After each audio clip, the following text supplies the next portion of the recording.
Salut chers auditeurs, salut chères auditrices, bienvenue dans Sans Algo, le podcast qui vous en recommande d'autres. Je suis Mathilde Mélin, journaliste pour Slate.fr et cette semaine, j'ai envie de vous recommander le premier podcast d'un artiste que j'aime beaucoup, un certain Mathias Malzieu. Peut-être connaissez-vous son nom parce que vous avez déjà entendu parler de son groupe de musique, Dionysos, parce que vous avez lu l'un de ses 10 romans ou vu l'un de ses 2 films. Ce que j'aime particulièrement dans son travail, c'est que toutes ses productions sont généralement reliées les unes aux autres, c'est-à-dire qu'un roman sort en même temps qu'un album et qu'il raconte la même histoire sur 2 médiums différents. Eh bien, Mathias Malzieu vient d'agrandir encore un petit peu plus le périmètre de son œuvre avec un podcast intitulé Ultramour. En un seul mot, il est lui-même relié à une nouvelle du même nom, publiée le même jour que le podcast, qui raconte elle aussi 2 épisodes importants de la vie de Mathias Malzieu. La maladie de la moelle osseuse qui l'a frappé en 2013, dont il a été sauvé grâce à une greffe de sang de cordon ombilical, et le voyage à vélo qu'il a entrepris des années plus tard pour rencontrer ses 2 donneuses à Düsseldorf en Allemagne. Dans chacun des 9 épisodes du podcast, on entend un peu du journal de bord de ce voyage, enregistré sous forme de notes vocales. Mathias Malzieu y raconte ses galères de vélo électrique, le paysage qui défile, le GPS qui fait n'importe quoi, mais surtout les réflexions qui surgissent au fil des kilomètres de ce voyage en solitaire. C'était complètement hypnotisant comme truc de... Ouais, ça a dû durer 25 km au bord de la Somme, là, dans l'Aisne. Il y avait un truc un petit peu magique où j'étais dans l'auto-hypnose du vélo, là. Parce que je n'avais pas trop à réfléchir à l'itinéraire. Donc, je pouvais me laisser aller à juste m'occuper des nuages et de ce que je regardais. J'étais calé sur mon rythme cardiaque, sur mon pédalier. Je changeais plus jamais de vitesse et j'étais... Ça a duré je sais pas combien de temps, mais c'était complètement... C'était une espèce de transe douce comme ça. C'était formidable. Et puis de temps en temps, j'avais cette idée quand même que j'étais en train de me dire... Bon, je vais rencontrer une deuxième maman. En plus du journal de bord de ce voyage, qui prend très peu de place au début, puis de plus en plus au fur et à mesure qu'on avance vers la fin de la série, on entend aussi le témoignage de Mathias Malzieu sur sa maladie. L'histoire d'une vie qui bascule en quelques heures quand, pendant un tournage, le chanteur sent ses forces diminuer à vitesse grand V. Après quelques tests sanguins, il reçoit un coup de fil pour lui dire de venir au plus vite à l'hôpital, car il n'a plus de défense immunitaire.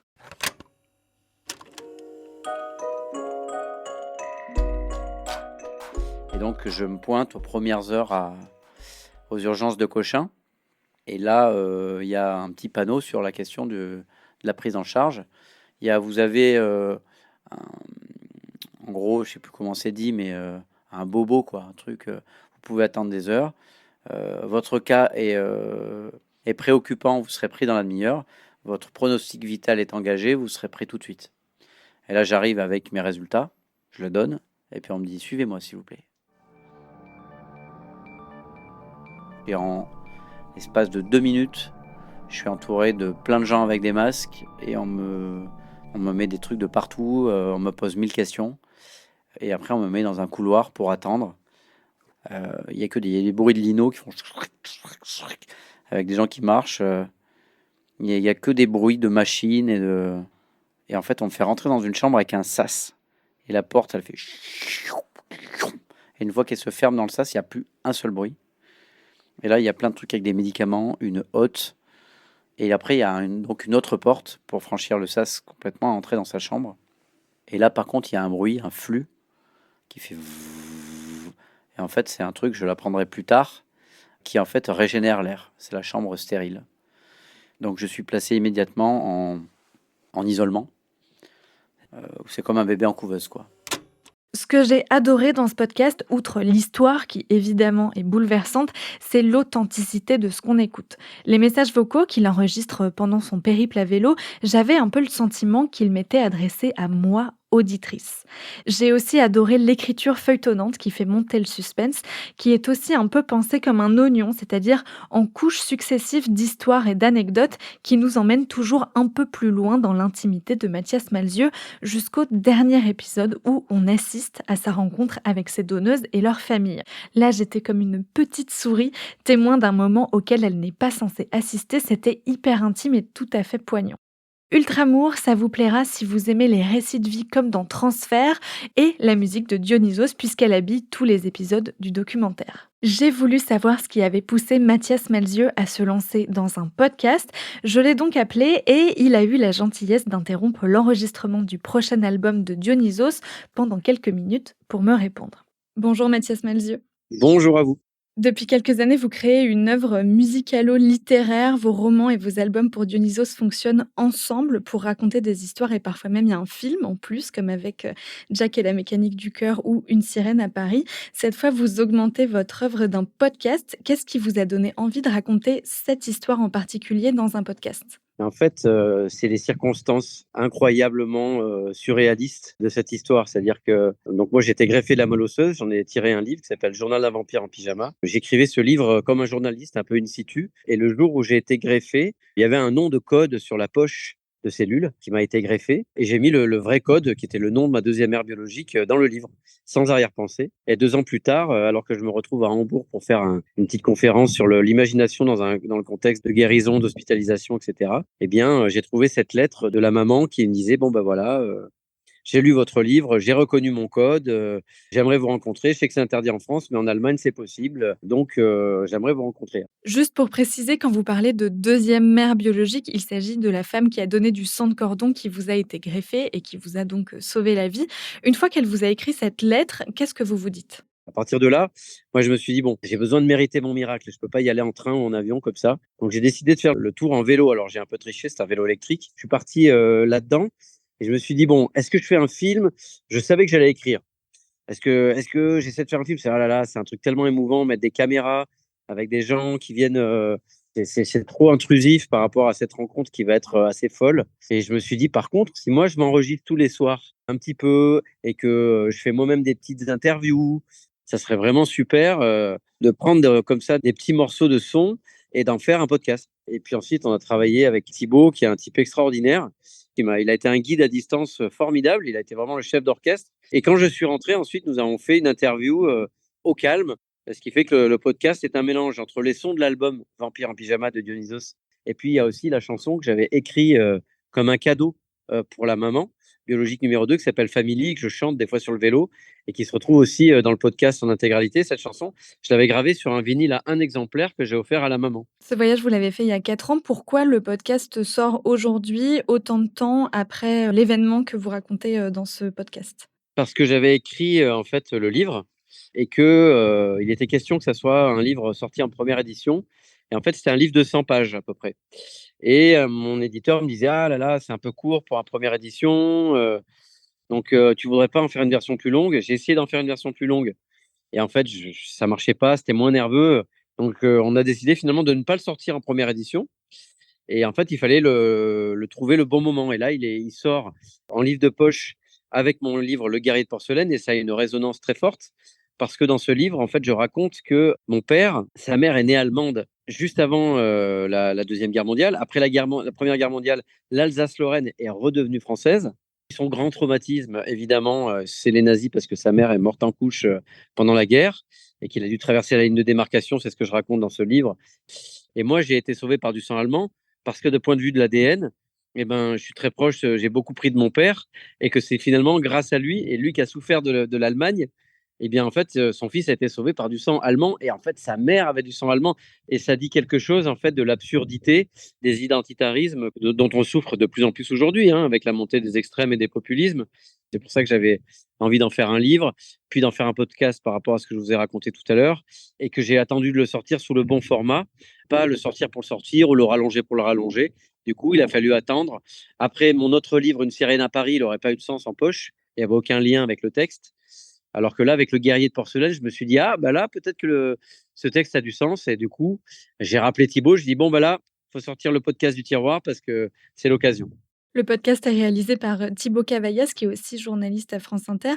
Comment est-ce que vous avez travaillé ensemble pour, construire, pour imaginer l'identité sonore d'Ultramour? Ben, moi, je lui ai vraiment raconté l'histoire et ce que je voulais faire. Et après, c'était au jour le jour. Et lui, il avait du recul sur la situation. Il me disait d'enregistrer tel son. Ah, mais là, tu es dans une cabane. Ah, tiens, bah, mets un peu le truc. On entend un peu les grillons. Et tu vois, donc on mettait des ambiances. Bah, raconte-moi ce que ça t'a fait quand tu as cassé le vélo aujourd'hui. Ah oui, donc ça, bah, tiens, approfondis ça. Et après, il a fait un vrai dérochage de cinéma, quoi. Donc le chef d'orchestre, c'est lui. Et c'est très bien parce que moi, j'étais à la fois, bah, comme on dit, la tête dans le guidon. L'expression, elle est complètement justifiée là parce que j'étais sur le vélo, c'était mon histoire, j'avais mon émotion, j'écrivais le livre. Donc c'était très bien que lui ait ce recul. Et puis je me suis très bien entendu avec lui et humainement et artistiquement. Donc je n'ai eu aucun mal à lui laisser les commandes finalement. Et c'était joyeux et complice, quoi. C'était une rencontre en accéléré, quoi. Ultramour, ça raconte un moment très intime de votre vie. Vous parlez notamment du vide qu'a laissé, le décès de votre mère, de l'histoire de votre père et du lien «maternel» entre guillemets que vous essayez de créer avec, vos 2 donneuses. Est-ce que vous avez trouvé ce que vous étiez partis chercher à Düsseldorf? J'étais rien parti chercher, si ce n'est vivre une expérience et être surpris et dire un immense merci à ces gens, que ça soit évidemment la donneuse, mais aussi sa fille, parce que j'ai rencontré sa fille aussi, qui était de l'autre bout du cordon, hein. C'est quand même quelqu'un, si on ouvre nos systèmes immunitaires, ils sont exactement similaires, parce que j'étais au bout de son cordon ombilical, plus encore qu'un frère et une sœur, où l'ADN est partagé entre la mère et le père. Eh bien moi, j'ai exactement le même que le sien. Donc c'était complètement fou, et je voulais rencontrer, remercier ces gens-là. Je n'avais pas un objectif autre que dire merci, donc je n'ai pas cherché autre chose, mais ce que j'ai trouvé, c'est un moment d'humanité et d'émotion extraordinaire, évidemment avec la maman, la fille, mais aussi avec le service. Ces gens qui acheminent les centres cordons, qui sauvent des vies à distance en étant derrière des ordinateurs et qui d'un coup ont vu le fruit concret en chair et en os de leur travail avec deux personnes, le donneur, le receveur qui vit et qui mange des croissants au chocolat et qui essaie de se comprendre avec un anglais foireux. Et ça, c'est magnifique. J'aimerais bien qu'on parle un peu du titre Ultramour en un seul mot. Comment vous l'avez trouvé? Alors, en fait, au début, ça s'appelait Ultravi. Et puis, je cherchais, en fait, depuis le début, un mot. C'est-à-dire, il faudrait un mot plus fort que merci pour dire merci. Et puis, finalement, j'ai écrit un poème à un moment donné qui s'appelait Ultramour. Et je me suis dit, ah, Ultramour, c'est encore mieux. Parce que c'est pas seulement Ultra-vie, c'est sur la vie, mais il y a aussi la vie a été là parce qu'il y a eu de l'amour. Il y a eu quelqu'un qui, à un moment donné, a donné son sang de cordon et tous les autres qui ont donné leur sang. J'ai été transfusé 150 fois quand même en globules rouges. C'est aussi de l'amour parce que c'est pas seulement médical, c'est un geste. Puis c'est des gens qui travaillent à stocker ces choses-là pour sauver des vies au goutte à goutte comme ça. Donc je trouvais que ça parlait encore mieux de l'émotion que j'ai eue, un condensé, une substantifique moelle d'amour au sens, pas forcément au sens amoureux là pour le coup, mais au sens filial, de camaraderie, parce que aussi les gens que j'ai rencontrés, et puis ce lien effectivement qui m'a évidemment fait remonter des choses très fortes par rapport à ma mère. Évidemment, elle aurait adoré ça. Elle aurait eu peur que je tombe dans un ravin avec le vélo. Elle me rappelait toutes les 2 secondes, mais ça aurait été incroyable que les mères se rencontrent. Ça aurait été quelque chose d'extraordinaire. Est-ce que cette expérience, de podcast vous a donné envie de faire d'autres podcasts, peut-être, des fictions sonores liées à vos albums, ce genre de choses? À fond, j'ai adoré ça. J'ai adoré ça. De toute façon, moi, j'adore la radio. Les créations, un peu comme des créations radiophoniques, comme ça, j'aime beaucoup. Je trouve que c'est un format qui est génial, que j'aime moi aussi en tant qu'auditeur.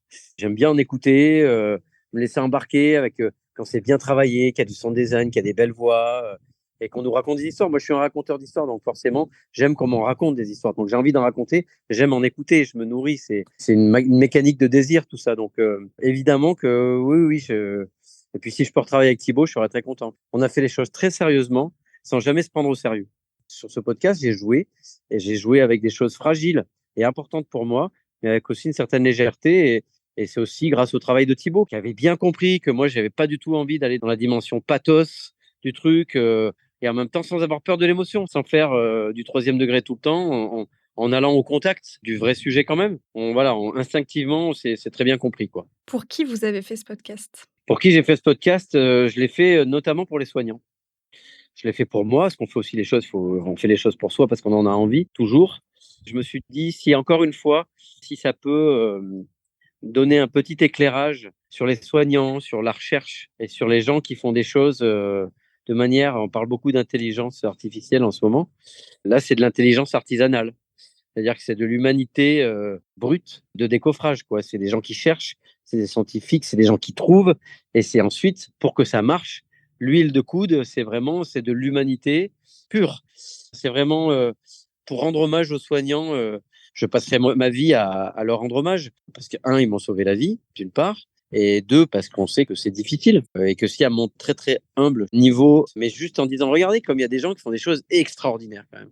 Alors, je sais pas, des gens, je sais qu'on manque un peu de soignants, d'infirmières de nuit, etc., et d'infirmiers.